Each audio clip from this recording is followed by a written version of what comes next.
जैसे कि आप जानते हैं कि ट्विटर और भारत सरकार के बीच में जबरदस्त तनाव चल रहा है। आप जानते हैं कि भारत सरकार ने फरमान जारी किया था ट्विटर को कि आप करीब 1200 अकाउंट्स को सस्पेंड कीजिए, क्योंकि बकौल भारतीय जनता पार्टी ये वो 1200 अकाउंट्स हैं जो अराजकता फैलाने का प्रयास कर रहे हैं।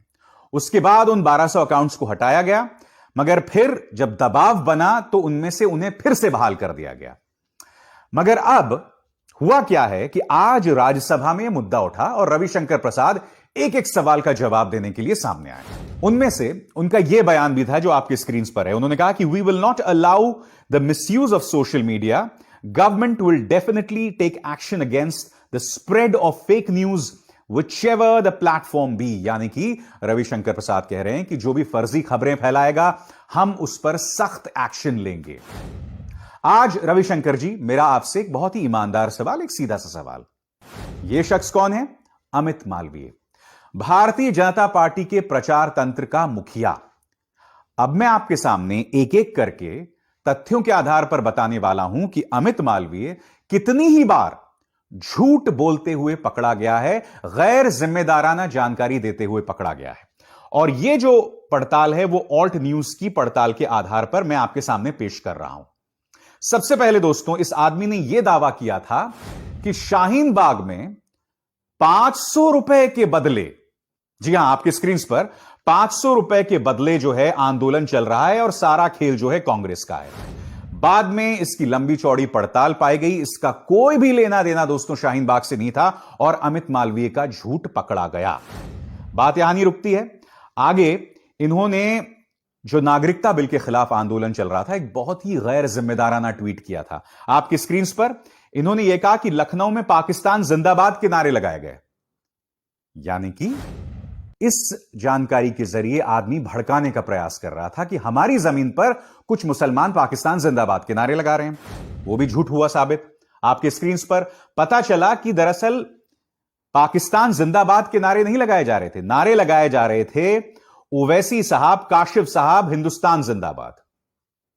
काशिफ साहब जिंदाबाद को इन्होंने पाकिस्तान जिंदाबाद बना दिया। झूठ का सिलसिला यहां नहीं रुकता है दोस्तों।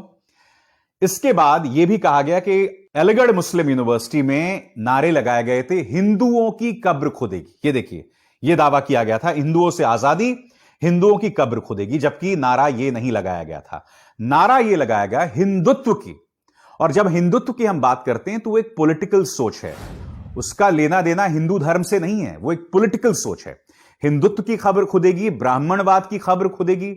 अब मैं भी ब्राह्मण हूं तो मुझे तो इससे बुरा नहीं लग रहा, क्योंकि जब हम ब्राह्मणवाद कहते हैं तो वो एक सोच है, उसका लेना देना ब्राह्मणों से नहीं है। हालांकि मेरा यह निजी तौर पर मानना है कि हम एक ऐसी दुनिया में रह रहे हैं जहां हालात बहुत ज्यादा सेंसिटिव हैं, इसलिए हमें एक एक शब्द जो हम बोलते हैं ना उस पर गौर करना चाहिए। हमें इस तरह के भी बयान नहीं देना चाहिए कि हिंदुत्व की कब्र खुदेगी, ब्राह्मणवाद की कब्र खुदेगी, क्योंकि आपने देखा ना अमित मालवीय जैसे लोगों ने किस तरह से उसे ट्विस्ट करके एक गलत जानकारी पेश की। इसलिए कभी भी इस तरह की अराजकता वाले बयान ना दें। अमित मालवीय यहां नहीं रुकता दोस्तों, यहां देखिए, यह बहुत ही शर्मनाक अमित मालवीय का झूठ है।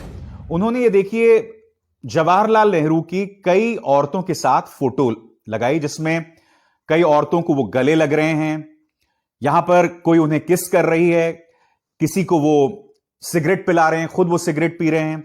और इस पर अमित मालवीय कहते हैं कि ऐसा लगता है कि हार्दिक पटेल के अंदर नेहरू का डीएनए है, यानी कि पंडित नेहरू का डीएनए। और इसके जरिए वो बतलाने का प्रयास कर रहे हैं कि पंडित नेहरू का चरित्र कैसा था, ये तस्वीरें बयां करती हैं।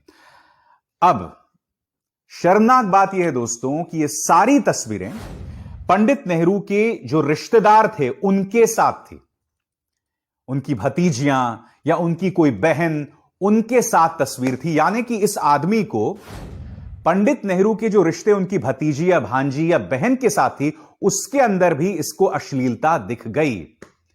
अश्लीलता दिख गई सो दिख गई। इसने झूठी जानकारी के साथ इस खबर का प्रचार प्रसार किया। इसलिए आज मैं सवाल पूछना चाहता हूं रविशंकर प्रसाद जी, आपने बहुत अच्छी बात की कि फेक न्यूज पर जो है काबू होना चाहिए, मगर आप अपने इस मालवीय पर कंट्रोल करेंगे या नहीं?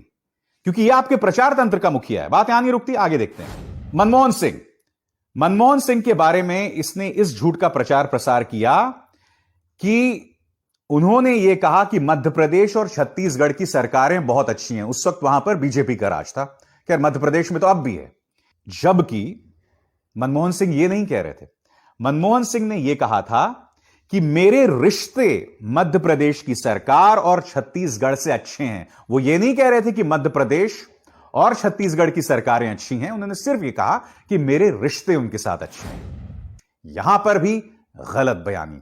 रविशंकर प्रसाद जी, आप मुझे खुद बताइए, किस पर काबू पाने की जरूरत है? कोई इक्का दुक्का ट्रोल्स या फिर बीजेपी आईटी सेल का मुखिया जो अपने इस अकाउंट से लगातार झूठ बोल रहा है? बात यहां नहीं रुकती है। उसने इस ट्वीट के मुताबिक यह बतलाया कि राहुल गांधी ने कि इस राइटिंग से साफ हो जाता है कि वो एक हिंदू नहीं है और उन्होंने एक बतौर नॉन हिंदू हस्ताक्षर किए हैं। जब ऑल्ट न्यूज ने इसकी पड़ताल की तो यह पता चला कि वो राहुल गांधी की हैंडराइटिंग ही नहीं थी।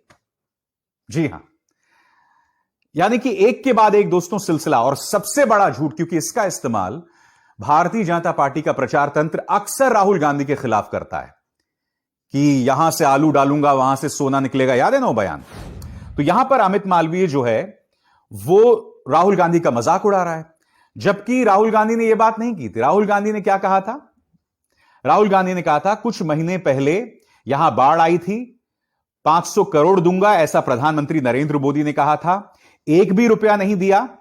आलू के किसानों को मोदी जी ने कहा था ऐसी मशीन लगाऊंगा कि इस साइड से आलू घुसेगा, उस साइड से सोना निकलेगा। यानी कि वो मोदी जी का हवाला दे रहे थे, मगर उनके बयान का एक छोटा सा हिस्सा निकालकर यह बतलाया गया कि राहुल गांधी कह रहे हैं कि यहां से मैं आलू डालूंगा, वहां से सोना निकलेगा। और मैंने अक्सर देखा है अब भी संबित पात्रा इस झूठ का प्रचार प्रसार करते हैं। आप बताइए ना मुझे, कटघरे में किसको खड़ा किया जाए? रविशंकर प्रसाद जी, कोई इक्का दुक्का ट्रोल्स जिनकी कोई फॉलोइंग नहीं है, या आपका प्रचार तंत्र का मुखिया? और आप जानते हैं हाथरस में जब हाथरस की गुड़िया के साथ सामूहिक दुष्कर्म और उसकी हत्या हुई थी, तो इसी अमित मालवीय ने हाथरस की उस गुड़िया का चेहरा पेश कर दिया था। जबकि आप जानते हैं कि हमारा जो कानून है वो इस बात पर अंकुश लगाता है कि किसी का भी जिसका गैंगरेप हुआ हो और जो जिंदा हो, आप उसकी पहचान जाहिर नहीं कर सकते। इस आदमी ने बाकायदा ट्वीट किया है। आप कल्पना कीजिए दोस्तों, ये अगर किसी और ने किया होता तो उसको जेल में डाल दिया गया होता, मगर यह अमित मालवीय, मैंने आपको ढेरों मिसालें दी, एक के बाद एक ये झूठ बोलता है, गलत बयानी करता है, मगर इस पर कोई एक्शन नहीं लिया जाता। मैं आज पूरी शिद्दत से अपील करना चाहता हूं रविशंकर प्रसाद जी से। बहुत अच्छी बात है फेक न्यूज पर जो है काबू पाना, मगर सबसे बड़ा गुनाहगार वो प्रचार तंत्र है जिसके पास समर्थक हैं, जिसके पास पैसा है। और आप समझ गए मैं किसकी बात कर रहा हूं।